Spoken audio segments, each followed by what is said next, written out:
بری تقدیر سے بچنے کے لیے دعا بھی پڑھنی چاہیے. اللہم انی اعوذ بک من جہد البلاء ودرک الشقاء وسوء القضاء وشماتۃ الاعداء. اے اللہ بے شک میں تیری پناہ میں آتا ہوں سخت مصیبت، بدبختی لاحق ہونے سے، بری تقدیر اور دشمنوں کے خوش ہونے سے.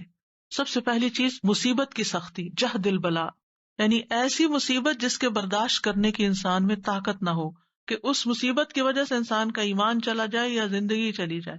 اللہ ایسی مصیبت نہ ڈالنا ہم پر. آزمائشیں دو طرح کی ہوتی ہیں، ایک جسمانی ہوتی ہے، ایک ذہنی ہوتی ہے. مثلاً بیماریاں ہیں، پیٹ درد ہو گیا، سینے میں درد ہو گیا، سر درد ہو گیا، یہ بھی آزمائش اور مصیبت ہے. کچھ ذہنی ہوتی ہیں، قلبی ہوتی ہیں، کہ جس کی بنا پر انسان کے دل کے اندر پریشانی اور ڈسٹربنس اور ایک ڈپریشن کی کیفیت ہوتی ہے. کبھی انسان کی ذات کے اوپر کوئی الزام تراشی ہو جاتی ہے، کبھی کوئی اس کے ساتھ بدسلوکی کرتا ہے. یہ ساری چیزیں جہد البلا میں سے ہے، یعنی آزمائش کی ایسی مشقت جو برداشت نہیں ہو رہی، ہر وقت چمٹ گئی ہمیں. اللہ ایسی مصیبت سے بچانا کہ جو ہمارے نارمل حالات کو ہمارے لیے اب نارمل کر دے، اور جو ہم اچھے اچھے کام کر رہے تھے وہ ہم سے سارے چھوٹ جائیں. یعنی آپ دیکھیں کہ جب انسان اللہ کی عبادت کرتا ہے کتنی راحت ملتی ہے، جب انسان اللہ کے دین کی خدمت کرتا ہے کتنی راحت ملتی، جب انسان کسی انسان کی خدمت کرتا ہے کتنی خوشی ہو جاتی. لیکن جب اگر انسان بیمار پڑ جائے، کیا اس میں سے کوئی ایک کام بھی کر سکتا ہے؟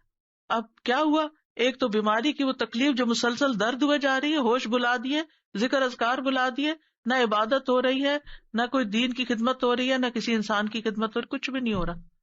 یہ ہے جہد البلا. اللہ ایسی کیفیت سے بچا لینا کہ ہم کسی کام کے نہ رہیں، ہم نیکیوں میں آگے نہ بڑھ سکیں، کیونکہ ایسے میں انسان کا صبر و برداشت بھی کم ہو جاتی ہے. اس سے پناہ مانگنی چاہیے. پھر آپ دیکھیں کہ کچھ مصیبتیں ایسی ہوتی ہیں اس سے ایمان ڈاواڈول ہو جاتا ہے. اللہ تعالیٰ بچا کے رکھے. نیکی کے کام انسان کو اچھے نہیں لگتے، خیر اور بھلائی کے کاموں سے دور ہو جاتا ہے. وہ چیزیں انسان کو حق سے پھیر دیتی ہیں، خیر سے پھیر دیتی ہیں. منہ سے ایسے لفظ نکلنے لگتے ہیں، کیا فائدہ ہوا قرآن پڑھ کے پڑھا کے، نعوذ باللہ نعوذ باللہ، کیا فائدہ ہوا دین کی خدمت کر کے، کیا فائدہ ہوا یہ کر کے، سارے عمل برباد، کیا کرایا برباد. اس لیے جہد البلا سے پناہ مانگے. دوسرا درک الشقا، درک کا مطلب ہوتا پانا، کس چیز کو ملنا، کہیں پہنچ جانا، اور شقا کہتے ہیں وہ چیز جو تباہی تک پہنچا دے، اور یہ سعادت کے برعکس ہوتا ہے. یعنی اے اللہ مجھے اس بات سے بچا کہ مجھے میری دنیا، میری جان، میرے اہل، میرے مال یا میری آخرت میں کوئی ایسی مشقت لاحق ہو کہ اس کے سبب سے جو میں گناہوں نافرمانیوں کے عمل کرنے لگوں. کیونکہ کچھ لوگ کیا کرتے ہیں، جب ان پہ کوئی تکلیف آتی ہے وہ جادوگروں کے پاس پہنچ جاتے ہیں، وہ نجومیوں کے پاس پہنچ جاتے ہیں، ان سے غیب کی خبریں معلوم کرنے لگتے ہیں، کیا کرایا ضائع ہو جاتا ہے.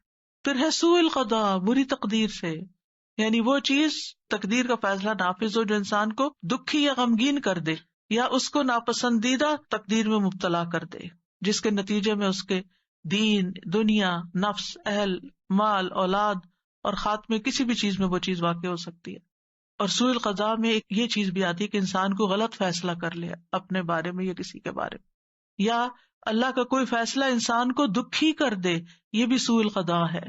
یعنی اس کا دکھ اتنا ہو کہ اس سے وہ نکل نہ پائے، اور پھر انسان سوچے سمجھے بغیر کوئی فیصلہ کرے، بغیر عاقبت اور انجام کو دیکھے ہوئے، بس صرف جذبات میں آ کے یا کسی حالت اور کسی پریشانی و مصیبت میں پڑھ کے. مثلا بعض اوقات ہم کوئی نیکی کا کام کر رہے ہوتے، جیسے حضرت ابوبکر جو تھے وہ مستہ کو ماہانہ وظیفہ دیتے تھے. جب مستہ نے الزام لگایا حضرت عائشہ پر یا ان لگانے والوں کے ساتھ شامل ہو گئے تو حضرت ابوبکر نے کیا کہا، اب میں نہیں دوں گا اس کو کچھ، اس نے میرے احسان کا یہ بدلہ چکا. کیا ہم میں سے ہر بندہ یہی نہیں کرتا کہ جس پر آپ احسان کر رہے تھے وہ آپ کے ساتھ کچھ کر دے تو آپ کہتے ہیں بس میری خیر بند؟ تو اللہ تعالیٰ نے کیا فرمایا، ان کو تو وحی کے ذریعے بتا دیا گیا تھا کہ نہیں، الا تحبون ان یغفر اللہ لکم، تم نہیں چاہتے اللہ تمہیں معاف کر دے. ہمیں کون بتائے گا، ہم قرآن پڑھیں گے تو ہمیں بھی پتہ چل جائے گا، لیکن اگر ہم قرآن پڑھنا پڑھانا ہی چھوڑ دیں گے تو ہمیں کہاں سے پتہ چلے گا یہ سب کچھ کہ ہم نے زندگی میں کیا کرنا ہے، ہمارے لیے گائیڈنس کیا ہے. تو پھر ایسی صورت میں یہ سوء القضاء ہے، برے فیصلے. اور قضاء فیصلے کو بھی کہتے ہیں، ڈیسیژن کو بھی، کہ مثلا آپ کورٹ میں اپنا کوئی معاملہ لے کے جاتے ہیں اور آپ کے خلاف کوئی فیصلہ ہو جاتا ہے، یہ بھی سوء القضاء ہے. یا لوگ آپ کے بارے میں بری طرح ججمنٹل ہو جاتے ہیں، یہ بھی سوء القضاء ہے کہ لوگ آپ کے بارے میں برا سوچنا شروع کر دیتے ہیں. تو اللہ سبحانہ وتعالیٰ ہمیں سوء القضاء سے بچائے. وشماتۃ الاعداء، کسی مصیبت پہ دشمنوں کا خوش ہونا، یا اللہ اس چیز سے بھی ہمیں محفوظ رکھنا.